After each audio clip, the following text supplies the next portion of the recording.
Doctor Radha Mohan Das Agarwal जी। धन्यवाद सभापति महोदय।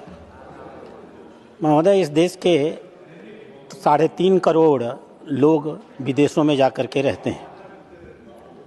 उनके माँ बाप, सास ससुर अधिकांशतः इसी भारत में रहते हैं। ये जो भी बाहर और विदेश पढ़ने गए और नौकरियां किया, वो सिर्फ अपनी योग्यता के आधार पर गए हैं, ऐसा नहीं है। माँ बाप अपना पेट काट करके, अपना सुख त्याग करके और कभी कभी विदेश भेजने के लिए अपनी ज़मीन जायदाद बेच करके उनके विदेश जाने की व्यवस्था करते हैं। वो इतने शिक्षित हुए हैं, उसके लिए भारत सरकार की, किसी की भी सरकार हो, उसने जो एक सस्ती शिक्षा और स्वास्थ्य की व्यवस्था की है, उसका भी योगदान होता है। शुरू में जब ये विदेश जाते हैं तो माँ बाप की चिंता करते हैं। उनके बच्चे होते हैं तो माँ बाप को, सास ससुर को बुला लेते हैं, क्योंकि वहाँ देख रेख करने वाले लोग बड़े महंगे मिलते हैं। समय बीतता है, धीमे धीमे वो उनका लगाव अपने माँ बाप के प्रति घटता चला जाता है। मैं आपको इंदौर की एक घटना बताऊंगा। 20 दिन पहले एक ऐसे व्यक्ति के पिता की मौत हो गई। 30 दिन पे, 1 महीना पहले मौत हो गई और 20 दिन पहले उसके माँ की मौत हो गई।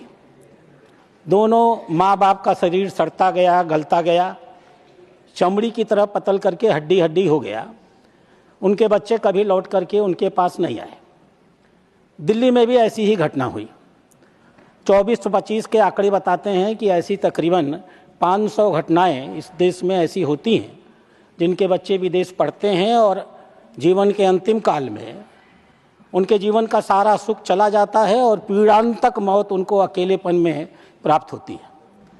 सरकार ने एक नियम बनाया था, maintenance and welfare of parents and senior citizen act 2007 में।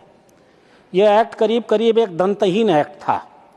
माँ बाप अगर कोर्ट में जाकर कहेंगे तब उनको सुविधा मिलेगी। इसलिए मैं आपके माध्यम से माननीय विदेश मंत्री से आग्रह करूँगा, जो लोग विदेश जाते हैं उनसे एक एफिडेविट लिया जाए कि वो विदेश जाने के बाद अपने माँ बाप के अपने आय का एक निश्चित हिस्सा अपने माँ बाप की देखरेख के लिए अवश्य देंगे।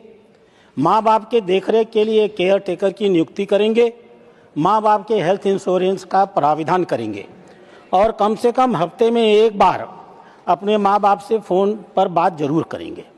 यह भी प्राविधान किया जाना चाहिए कि हर 6 महीने में माँ बाप से एक सर्टिफिकेट लिया जाए, सर्टिफिकेट ऑफ फुलफिल्ड ऑब्लिगेशन। और जो माँ बाप इस प्रकार के एप्लीकेशन सर्टिफिकेट्स नहीं देते हैं, भारत सरकार को ऐसे लोगों का पासपोर्ट निरस्त करना चाहिए और उन्हें वापस भारत में बुला लेना चाहिए। मैं आपसे यही आग्रह करता हूँ।